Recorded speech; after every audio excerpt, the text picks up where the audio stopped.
What's going on, broskies? It is Lupus, and in today's video I want to talk to you guys about a Vietnam FPS and why I really feel like this should become a reality. Some developer needs to pick up this war and decide to make a video game centralized around it.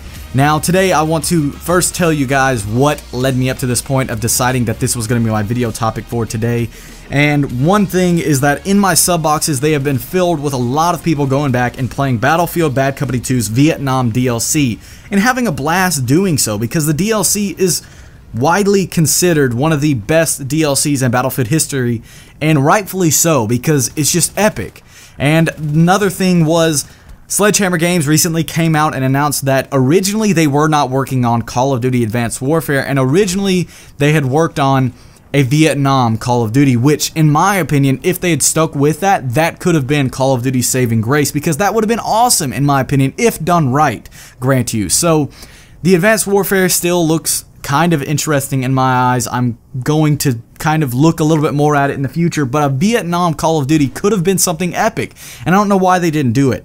At this point in time, we have never actually had a first-person shooter that focuses on the Vietnam War. Now, we have had two very close examples, one of them being the Bad Company 2 Vietnam DLC, but that was a DLC. As gargantuan as it may have been, and how close it could have been to a standalone, it still wasn't.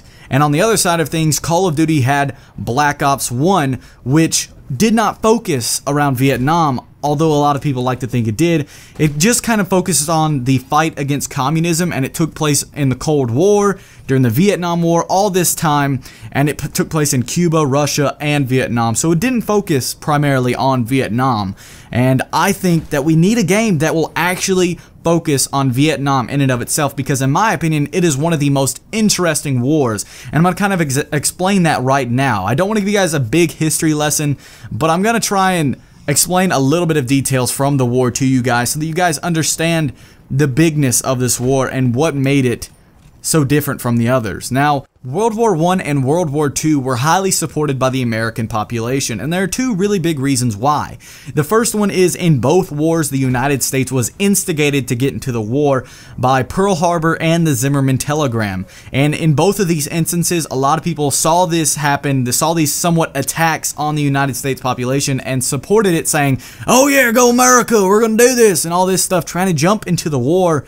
And they supported it because of that. They felt like they needed revenge, and that it was their chance to show that they were not going to get put down like that. They were not going to get attacked and not retaliate. And that's why a lot of people supported. Another reason was, at this point in time, media was just getting started. And you had televisions and radios and stuff, but the government was able to really control what the population of the United States was hearing and seeing. So they could show them what they wanted to and use it as propaganda to make people support the war. They didn't see all the bad stuff, they saw all the good stuff, and so people were continuing to support it. However, when Vietnam came around, the only reason we jumped into the war was in an attempt to prevent communism, and we didn't really have that instigation to jump in as we did in the other wars, so that was one reason why it didn't have as much support from the population.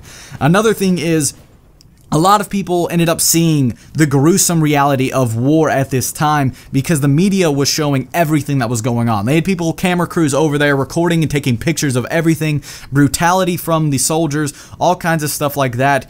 And honestly, that's just what happens in war, but people didn't understand at that point because no point in time before that had they ever seen this. So there was all kinds of anti-war movements going on, and whenever the soldiers would come home, they would get spit at and they would get hated by everybody there. In modern military, all of the people in our military are pretty much volunteers for various reasons, whether they want to support the country or they want to go to college. However, during Vietnam, all of these soldiers were drafted. At least 90% of them were drafted into the war and did not want to be there, but were forced to be there because of the draft.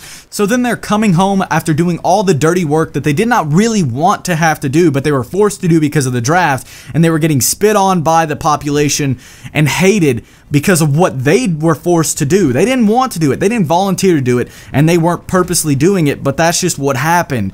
And I think that that would make a great story for a video game, because at this point in time, the war is past. It is very far behind. A lot of people have gotten over the war, and it would kind of be a good idea to kind of give a good representation with light humor of the Vietnam War, because I think the light humor is key, because I have a grandfather and uncles who were in the Vietnam War, and they have all told me that while they were there, that there had to be humor. Every platoon that they were in, every troop had a bunch of humor that they would sit around, tell jokes and do stuff like that, because when you're drafted and put in such a dark place such as the Vietnam War, you kind of have to be a little chill about it, and you have to joke around and keep it light, because everything that's going on around you could get to your head, and that is one reason why PTSD is such a big thing to a lot of military people at this point in time, was because of how dark it was over there. So they did have to have humor, and I think if they do make a video game, they have to have humor in that as well. And I think it would be a great story to make a campaign mode in a video game that tells the story of the soldiers being forced to go over there and do things that they didn't necessarily want to do, and then coming home to a country that hated them. I think that would make a great story for a campaign, and if done right, it would just be awesome. It would be one of the best campaigns, in my opinion, if they did it right. So another thing I want to talk to you guys about is the little things that I think they would need to add within the multiplayer that would make it be a Vietnam multiplayer and at the same time very enjoyable.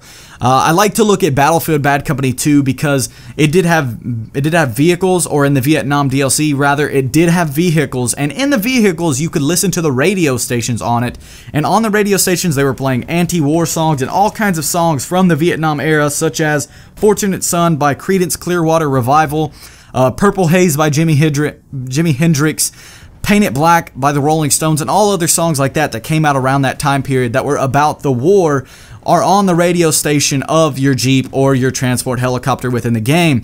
And that is something that I really think needs to be put in the game. I think the game should have vehicles if it can. I hope that it'll have vehicles if somebody were ever to make it. And there needs to be something like that. The small little details such as the radio station playing Vietnam time era music. That would be something that immerses you into the time period. It of course needs to look like Vietnam jungles. The map design needs to be very insane, and it just needs to be awesome.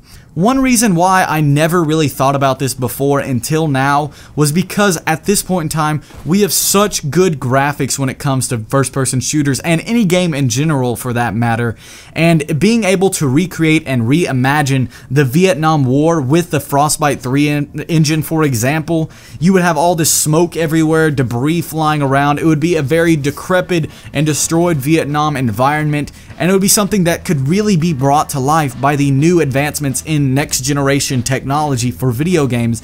And I really think that it would be one of the best war experience video games that you could ever play.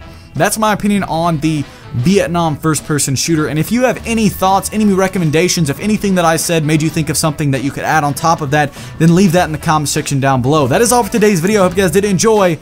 If you did, be sure to like and subscribe if you haven't already. I'd love to hear your opinions, as I said, in the comment section down below. But as always, this has been Lupus, and I will catch you guys in the next one.